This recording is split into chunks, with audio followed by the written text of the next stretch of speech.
Hello there, I'm Dennis. Welcome to my channel, Life, Home, and My Linux Journeys. And on this Linux journey, we're going to cover Pardus OS based on Linux, and it's out of the country Turkey.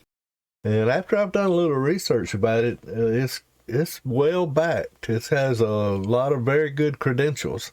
And I've actually installed it on this machine that I'm coming to you right now from. And I've been using it for, I don't know, a couple of weeks now. And I've had no failures, no surprises, nothing really out of the ordinary. So let's go over to my desktop.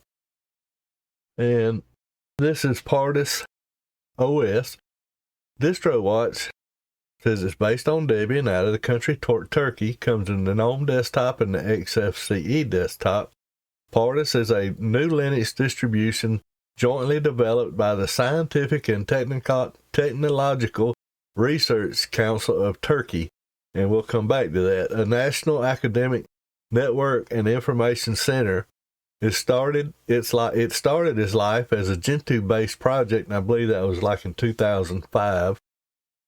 Developed its own unique identity. Since 2012, that its distribution developed into two separate branches, corporate and community, and is based on Debian. The page focuses on the corporate version of Pardus, this page.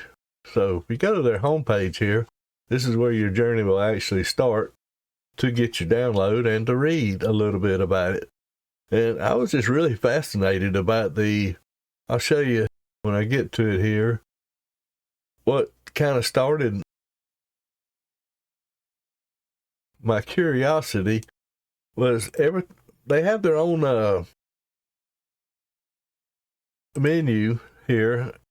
They have their own menu stuff, and every time you open up one, let me open up, say, about Pardus, and right down here at the bottom of every one of those windows, actually all but one, and that one is there, but it's under the help menu, you'll see this Tubitalk Build Jam.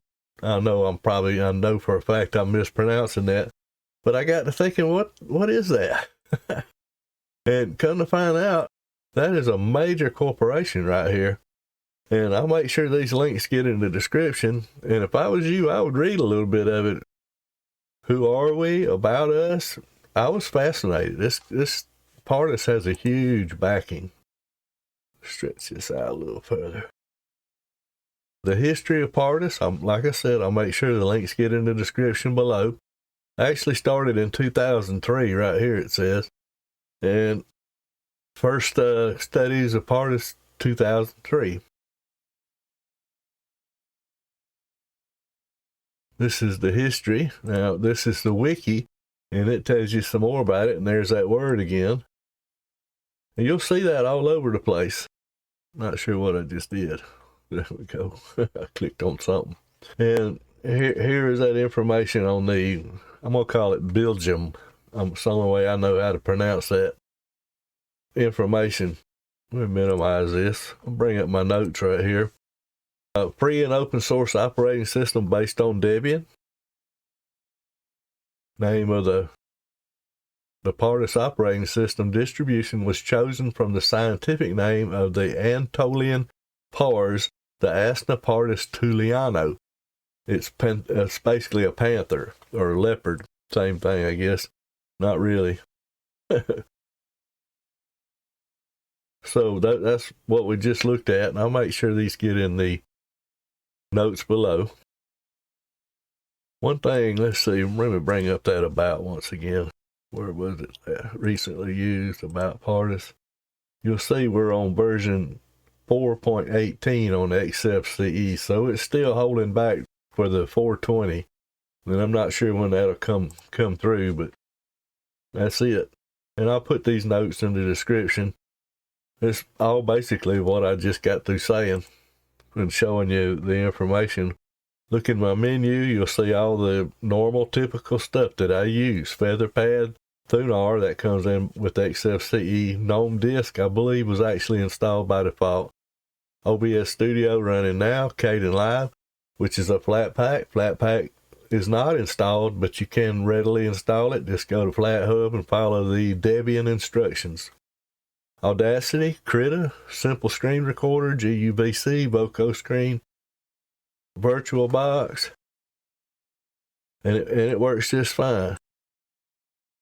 This is an older version, 7024 revision 167081 QTS. So it's not the latest, but you would expect that out of a Debian release.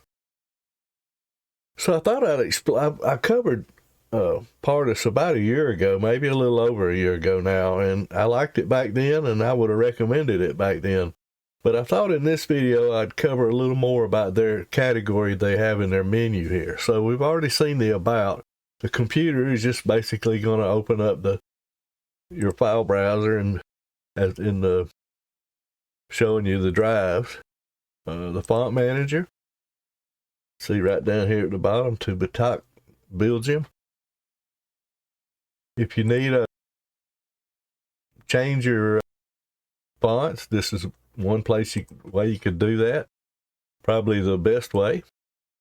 The greeter, you're going to be greeted with this. The first time you log into your system, you'll be booted into this. And there are some options in here that you may want to occasionally look at, like the display scaling and the panel size, that are adding keyboards.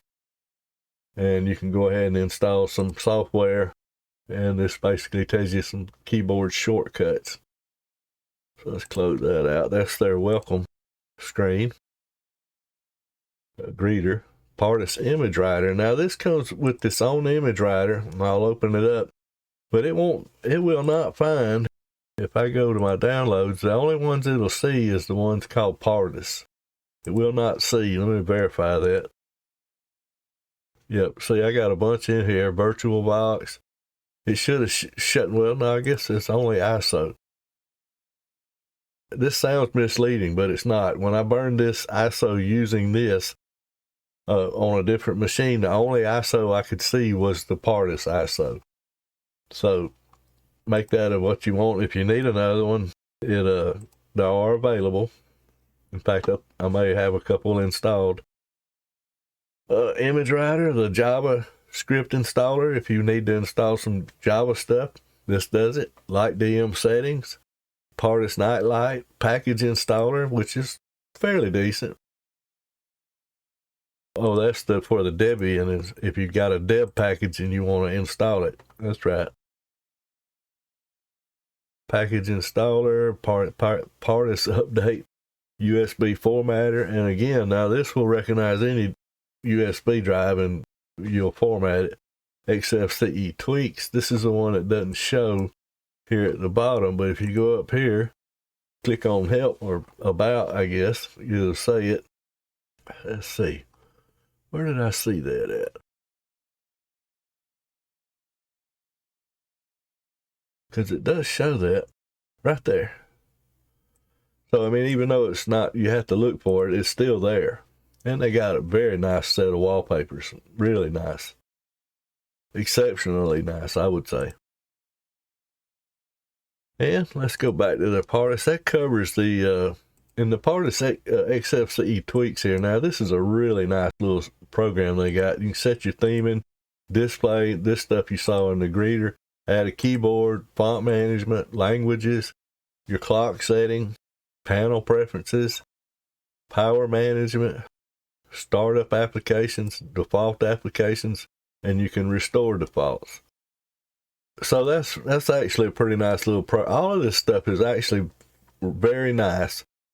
I can't remember if I installed another. No, I didn't install another USB, but I could through Flatpak or the Debian repos. That's my favorites. Under multimedia, we got all my typical stuff. If it's available in Debian, it's available here. And that's pretty nice. And you'll see this right here. This is a power manager. Right now it's balanced to the load. You can go to power saver or you can go to performance. If you was doing some gaming or something, you could change that to performance. So I guess that's going to wrap it up for this video. keep it kind of tight here, short, in order to make the editing easier. Really, the Pardus category just separates this very much so from a lot of the other Debian spins that you'll run across, or any other spin as far as that goes. It shows that they have taken a lot of time to create this distribution, and it has corporate backing. The government, as I read it and understood it, the government actually uses this. Now that says a lot to me, especially when the other option is to go the Bill Gates way, and so what have you. So that's going to do it for this video. Pardus, give it a try. It's actually it's easy to install and easy to use. Peace out, guys. Talk to you in another video. Bye.